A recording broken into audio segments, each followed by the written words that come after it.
El cielo aún estaba oscuro cuando Isidro exhaló su último suspiro. Su mano áspera y firme por años de trabajar la madera se quedó inmóvil en la mía. Por un instante creí que lo había imaginado la quietud, la forma en que su pecho simplemente dejó de moverse. Pero el silencio que vino después confirmó lo que mi corazón ya sabía. Se había ido. No lloré. Todavía no. Me quedé sentada a su lado sosteniendo su mano mirando su rostro bajo la tenue luz del amanecer. Las arrugas que se habían marcado en nuestros 42 años juntos parecían suavizarse. Su expresión era casi serena, como si el sueño finalmente lo hubiera liberado del dolor de los últimos meses.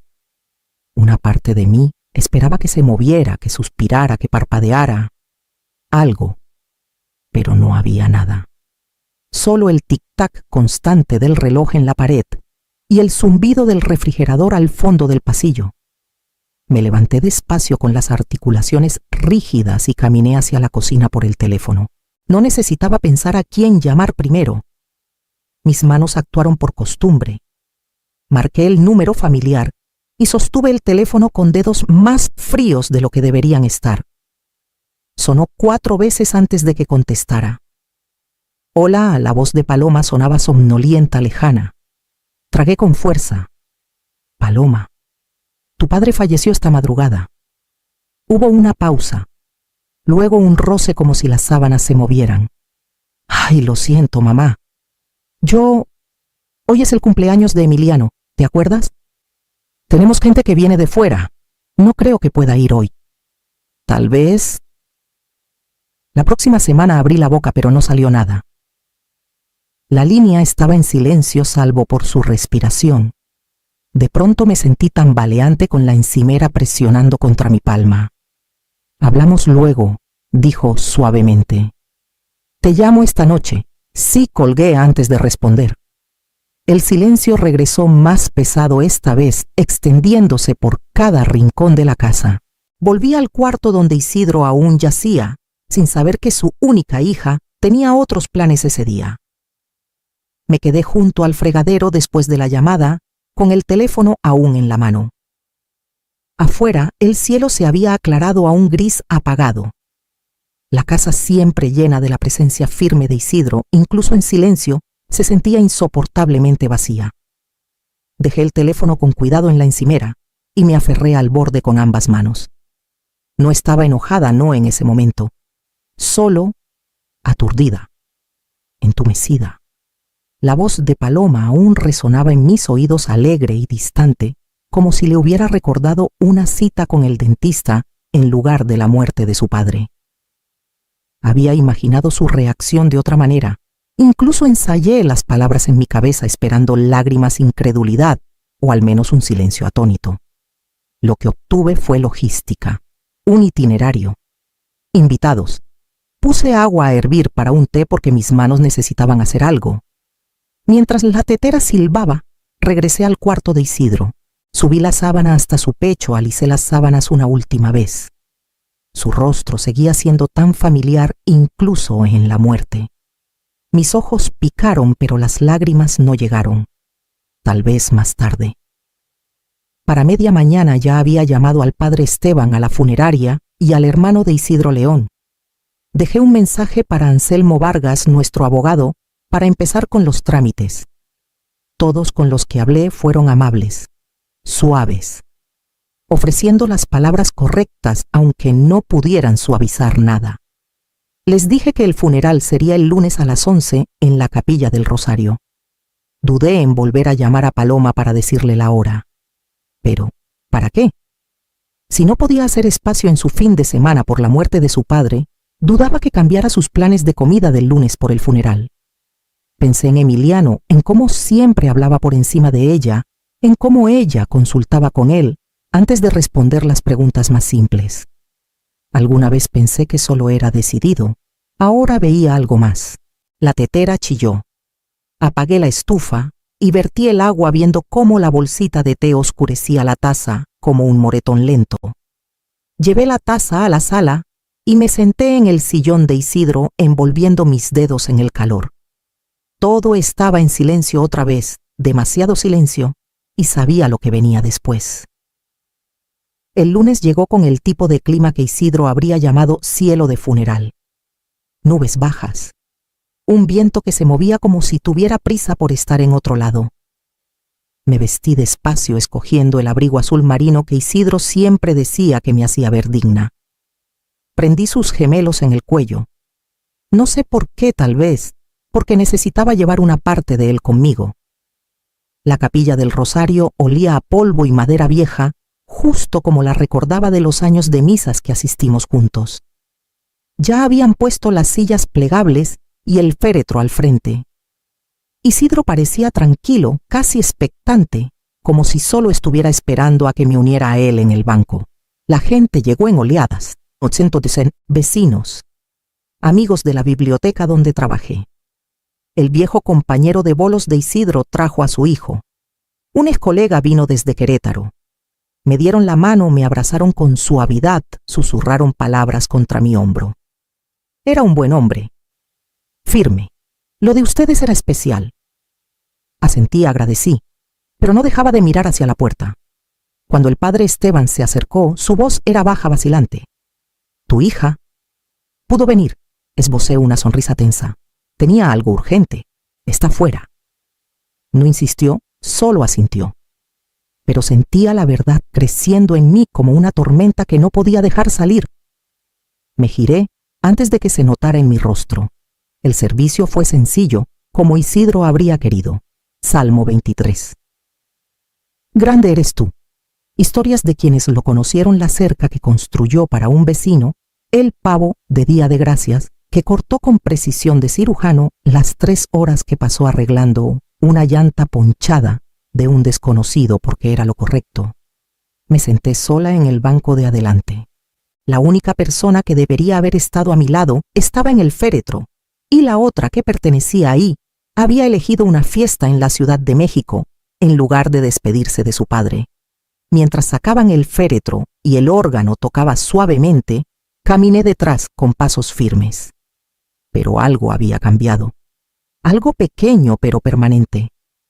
Esa noche me senté en la mesa de la cocina mirando la taza favorita de Isidro y una pila de tarjetas de condolencias a su lado. El aire estaba cargado de silencio. Y en ese silencio una decisión comenzó a tomar forma.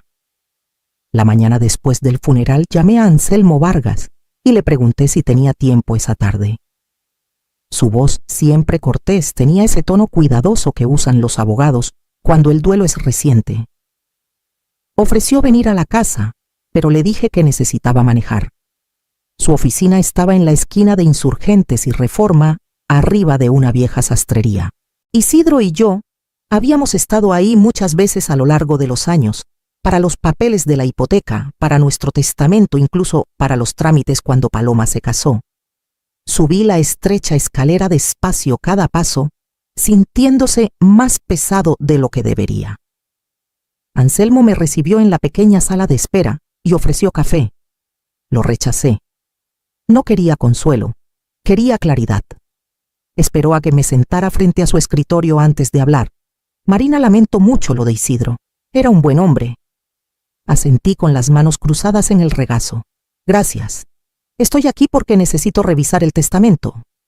Se recargó ligeramente sorprendido. Por supuesto, podemos hacerlo. ¿Algún cambio específico? Quiero quitar a Paloma. Parpadeó. ¿Quitarla completamente? Sí. Todo iba a ser para ella: la casa, los ahorros, la pensión de Isidro. Quiero reasignarlo. Anselmo dudó. Puedo preguntar, ¿es por el funeral? Es por lo que el funeral reveló. Mantuve la voz firme. Isidro pasó su vida trabajando, ahorrando, construyendo esta casa para nosotras. Y para ella. Y cuando llegó el momento de despedirse, eligió un brunch y globos. Estuvo callado un largo rato, luego tomó una libreta. Podemos redirigir los bienes. ¿Tienes un beneficiario en mente? Te mandaré los detalles, dije. Un fondo de alfabetización que Isidro apoyaba y el hospicio para cáncer. Que lo que ahorramos vaya a quienes saben estar presentes. Asintió lentamente, garabateando notas. redactaré una revisión. Pero debo decirte, esto podría ser impugnado más adelante. No lo hago por despecho, dije. Lo hago porque Isidro merecía una hija que pudiera despedirse. Para cuando salí de la oficina de Anselmo, el viento había arreciado. Me ajusté el abrigo y caminé hacia el coche sintiendo esa calma que llega solo después de que algo definitivo ha comenzado. La carta llegó a Paloma un jueves por la tarde. Lo sé porque esa noche recibí una llamada 3, en realidad todas en el lapso de 1 hora. No contesté ninguna. Dejó un mensaje de voz con tono tenso y cortante. Mamá, recibí algo del abogado. ¿Es en serio? Llámame, por favor. No lo hice. No tenía nada que explicar. Más tarde Anselmo me llamó para decirme que había enviado la notificación oficial. Dijo que no lo había tomado bien. Me lo imaginé. La imaginé de pie en esa cocina elegante en Polanco con encimeras de mármol relucientes. Emiliano de fondo sirviéndose su whisky importado de siempre. Imaginé el sobre rasgado sus ojos, recorriendo las palabras, entrecerrándose luego, abriéndose de par en par. La forma en que apretaría los labios su voz, endureciéndose en ese tono pulido que usaba cuando se sentía acorralada. Imaginé a Emiliano restándole importancia. Es simbólico, diría. Está de luto. Se le pasará. Dale unas semanas. Y tal vez él lo creía. Tal vez ella también. Pero el silencio que siguió a esas llamadas me dijo que algo había calado de manera distinta esta vez. Algo inesperado. Esa carta no era solo un documento, era un espejo. Y quizás, por primera vez en años, Paloma vio no solo lo que había perdido, sino en qué se había convertido. No se trataba del dinero, no realmente.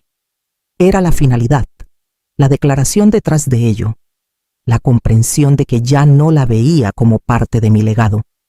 No por un solo error, sino por el patrón que nunca intentó romper.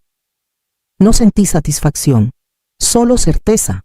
Pasaron 3 días. Luego llegó otra llamada no de Paloma, sino de alguien en la entrada. Miré por la ventana y vi un coche de renta en el camino, la silueta de una mujer sentada inmóvil en el asiento delantero. Paloma había vuelto a casa, no para el funeral, no por Isidro, pero ahora. Escuché el crujir de las llantas sobre la grava justo después del mediodía. Estaba en el jardín arrodillada junto al rosal de Isidro podando hojas secas. El aire primaveral aún tenía un toque fresco, pero la tierra empezaba a calentarse. No me giré de inmediato. Conocía el sonido de sus pasos. No llamó. «Hola, mamá», dijo después de un momento parada al borde del jardín con un abrigo largo y botas de tacón más aptas para una banqueta de la Condesa que para mi patio embarrado.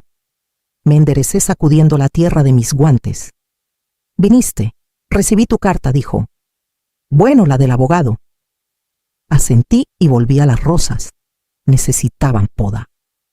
«¿Podemos hablar?», preguntó. Me levanté despacio y caminé hacia el porche. «Si vienes a pedirme que deshaga lo que hice, no gastes saliva». Me siguió sin decir nada hasta que nos sentamos con una mesa de madera entre nosotras. «Metí la pata», dijo en voz baja. «Debí haber venido». La miré. «No olvidaste el funeral, Paloma. Elegiste otra cosa. Eso no es un error. Es una decisión». Se estremeció. «Emiliano, tenía gente llegando. No es que no me importara. No dije. Es que te importó más él. Las apariencias. La comodidad». Se recargó con los brazos cruzados. «No fue así». No, el silencio creció. Me incliné hacia adelante con voz baja. «Si muriera mañana y Emiliano tuviera una cena con clientes la noche siguiente, ¿vendrías?». Abrió la boca, la cerró.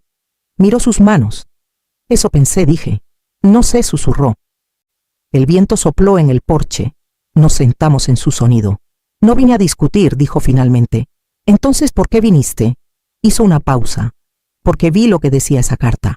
Y por primera vez entendí lo que perdí». No respondí. Me levanté, volví al jardín y comencé a recoger los recortes en una bolsa. Ella se quedó sentada mirándome sus ojos, siguiendo cada movimiento.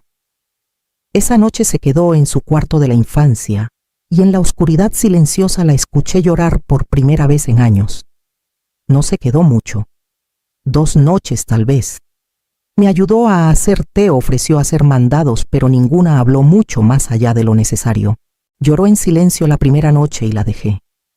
La segunda noche estuvo callada. Cuando se fue me abrazó brevemente en la puerta, un gesto más por instinto que por cercanía. No pregunté cuándo volvería. No dijo nada. Pasaron semanas antes de que supiera de ella otra vez. Un mensaje corto en la contestadora. Estoy de vuelta en la ciudad, solo pensando en las cosas. Anselmo me llamó un mes después. Supongo que no has cambiado de opinión, preguntó. No he cambiado, dije, aunque no había dejado de pensar en ella tampoco. A finales de mayo llegó una carta. Su letra, más redonda, menos estudiada de lo que recordaba, llenaba una sola página. No pidió dinero. No mencionó el testamento. Escribió sobre lo silencioso que se sentía el departamento sin Emiliano, viajando por trabajo. Lo extraño que era prepararse el desayuno otra vez. Dijo: estoy empezando a darme cuenta de cuántas decisiones dejé que alguien más tomara por mí. Supe después que había solicitado el divorcio justo al volver a la Ciudad de México. Según una amiga de sus días universitarios, empacó ese departamento elegante y frío y se mudó a un pequeño departamento en la Roma, un lugar sin elevador y con espacio justo para una estantería y un sofá de segunda mano. Vendió sus bolsas de diseñador. Canceló las membresías del club. Dejó de ir a citas caras para el cabello. En cambio, comenzó a hacer voluntariado. Primero una vez por semana, luego casi todos los días. Una organización sin fines de lucro de alfabetización, irónicamente, del tipo que Isidro apoyaba. Leía a niños en salas de espera, clasificaba libros donados, ayudaba con evaluaciones de lectura para escuelas con pocos recursos. La imaginé sentada en un círculo de niños de segundo grado, leyendo Charlotte's Web, con voz suave pero firme. Me llamó una tarde a principios de junio. No pido nada, mamá dijo, pero me gustaría volver para el cumpleaños de papá, solo para llevar flores. Eso es todo. Dije que sí, no porque se lo debiera, sino porque algo en su voz había cambiado. El sobre llegó por correo sin dirección de remitente, pero reconocí la letra. Mi nombre, escrito cuidadosamente en tinta azul, parecía más firme de lo que esperaba. Lo abrí despacio como si el papel pudiera romperse en mis manos. No pidió nada. No mencionó el testamento ni lo que se había perdido. Solo palabras que se sentían crudas y desconocidas viniendo de ella.